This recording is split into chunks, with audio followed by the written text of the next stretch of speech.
السلام عليكم الاخوان والاخوات، نتمنى تكونوا في صحه جيده. لا انتم لا الطويره ديالكم. اذا الاخوان اللي مازال ما مشترك في القناه يهول لتحت ويدير اشتراك ويفعل الجرس، خلي واحد الجيم ويكتب واحد التعليق باش يوصلوا ان شاء الله كل جديد. بارطاجيو الفيديو مع الاصدقاء ديالكم باش هما يستافدوا ان شاء الله. اذا كما كتعرفوا انت الكناري كانت كتبني في العش، دابا راه بيضات الحمد لله، بيضات واحد 4 البيضات.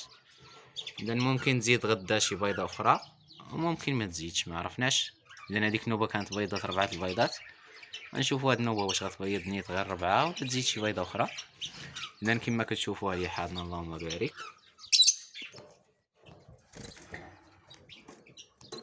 لان عندها 4 البيضات الاخوان، هما نوريهم لكم. كما كتشوفوا الاخوان اللهم بارك، 4 البيضات. كما كتعرفوا راه هاد الانثى مزاجيه شويه، لان ما بغيتش نجبد العش باش ما تهجرش العش عاوتاني كما هذيك النوبه، كما وقع لي هذيك النوبه. اللهم بارك وزيد في ذلك. الذكر باقي معاها مازال ما عزلتوش، تنشوفوا غدا ان شاء الله. وراه ما كيديرونجيها مو والو. اذا لما كانش كيديرونجيها وكان كيوكل الذكر، من الاحسن يبقى مع الانثى. وكما كتشوفوا في الاكل راه باقي عندهم الباطي، ها الميلونج تا هو كنت عاطيهم ميلونج، والكريت بطبيعه الحال، والزوان، والبيض مسلوق. البيض مسلوق راه اليوم ما عطيتهمش كاع البيض مسلوق، حتىش بيضه اليوم البيضه الرابعه ما عطيتهاش البيض مسلوق. باطي ها هو عندهم. اذا ان شاء الله غدا نشوفها لا زادت بيضه غدا نخلي ليها هادشي حتى بتغدا ونحيدو ليها. ما زادش شي بيضه غدا راه غنحيد ليها هادشي ونخلي الذكر معاها ونشوفوا. الذكر في الغالب ما كيبرزط ما والو، كيوكلها راه غنخلي معاه. اذا هذا بالنسبه للاخوان الانثى ديال الكناري اللي مع الذكر ديالها. دابا غنشوفوا الانثى الكناري الاخرى اللي كنت مدخلها مع الحسون التفاحي، شنو وقع، واش هذاك البيض مخصب ولا ما مخصبش. كما كتشوفوا ها الانثى الكناري الاخرى اللي كنت مدخلها مع الحسون التفاحي، راه حولتها لهذا القفص اللي صغير. راني كنت ندير في القفص ديال السيباري مع الحسون التفاحي، وحتى بيضات وحولتها لهذا القفص الصغير، وراه هي حاضنه اللهم بارك.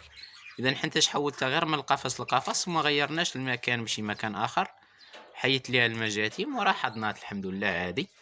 اذا كما كتعرفوا راه كانت بيضات شي بيضات، وقلنا يقدر يكونوا مخصبين، يقدر يكون لقح الذكر ديال الحسون التفاحي ولا لا.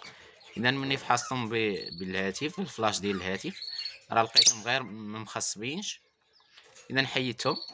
وكما عارفين نتوما راه كنت جبت واحد البيضات ديال الحسون التفاحي، جبتهم من اشجار ديال الزيتون، جبت ليها شي بيضات راه حطيتهم ليها راه مخصبين اللهم بارك. دابا راه عندها 4 البيضات ديال الحسون تفاحي، ومخلي ليها واحد البيضه ديالها هي غير باش يخرجوا للفراخ ويبقاو يتسندوا على هذيك البيضه. انا غنحاول نوريها لكم ان شاء الله. عندها 4 البيضات اللهم بارك ديال الحسون تفاحي مخصبين، وراه قراب يخرجوا ان شاء الله، من هنا يومين ولا 3 ايام راه غيخرجوا، وغنشاركوا معكم ان شاء الله النتيجه. انا نشوفوا الاخوان اللهم بارك.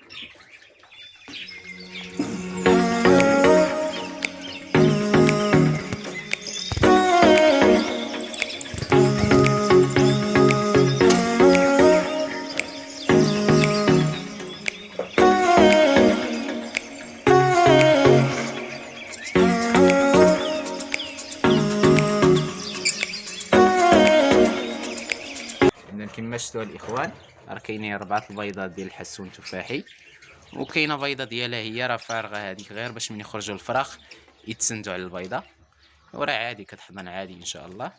حنا قدمنا ليها الباطي اليوم، قدمت ليها الباطي باش تلا خرجوا الفريخات وشي حاجه تلقى ما توكلهم حتى نشوفهم هذيك الساعه، انتش ما عارفش الحساب ديالهم بالضبط امتى غيخرجوا.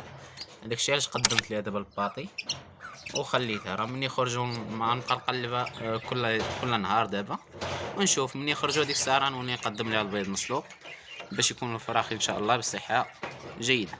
اذا الاخوان والاخوات بالنسبه للطائر الحسون تفاحي راه مازال الاخوان مازال ما داروا والو من الانثى والذكر. قادينا ليهم درنا ليهم تما شويه العواد وهذه باش يبان داكشي بحال ديال الطبيعه، ونشوفوا ان شاء الله واش غيدخلوا العش ولا ما يدخلوش العش. حنا معاهم ان شاء الله تنشوفوا هاد التجربه واش غتنجح ولا ما تنجحش. ولا ما نجحتش ان شاء الله العام الجاي غتنجح 100%، حيتاش غيكون عندنا الفراخ اللي مزيودين في القفص، وان شاء الله نحاول نهزهم وندريسيهم شويه باش ما يبقاوش يخافوا بزاف، باش الانتاج يكون عندنا العام الجاي مضمون 100% ان شاء الله. اذا الاخوان والاخوات كان هذا هو الفيديو اليوم. اذا ما تنساوش تشتركوا في القناه وتفعلوا الجرس وتبارطاجيو الفيديو مع الاصدقاء ديالكم باش يستافدوا حدا هما.